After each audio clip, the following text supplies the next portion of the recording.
যারা সুদের উপর টাকা লাগিয়ে খায়, একটা জিনিস লিখে রাখেন, তারা জীবনে আর যাই পাক কখনো মানসিক শান্তি নিয়ে মরতে পারবে না। মনে রাখবেন, সুদ এমন একটা জঘন্য অপরাধ, এটা সাময়িকভাবে আপনাকে অনেক হাসাবে, সাময়িকভাবে আপনাকে অনেক আনন্দ দিবে, সাময়িকভাবে মনে হবে যে আপনি হয়তো সফলতার দিকে যাচ্ছেন, কিন্তু এই সুদের ব্যাপারে আল্লাহ বলছেন সুদের সবচেয়ে বড় শাস্তি হচ্ছে আল্লাহ এবং রসুলের বিরুদ্ধে যুদ্ধ করার মতো।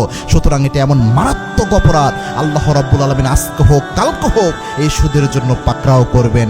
এই জন্য প্রিয় ভাইরা, আপনারা যারা সুদের কারবার করছেন, আমি হাত জোর করে অনুরোধ করব, এই সুদের কারবার আপনি ছেড়ে দেন। আপনার আশেপাশে যে ব্যক্তিরা সুদের কারবার করছে তাদেরকে এই বাণী পৌঁছে দেন। আল্লাহর হাবিব নিজে লুআনা রাসূল সাল্লাল্লাহু আলাইহি ওয়াসাল্লাম আকিলার রিবা ওয়া মাওকিলিহি ওয়া কাতিবিহি ওয়া শাহিদিহি। আল্লাহর হাবিব সুদের সাথে জড়িত 4 শ্রেণীর উপর আল্লাহর হাবিব নিজে লানত করেছেন।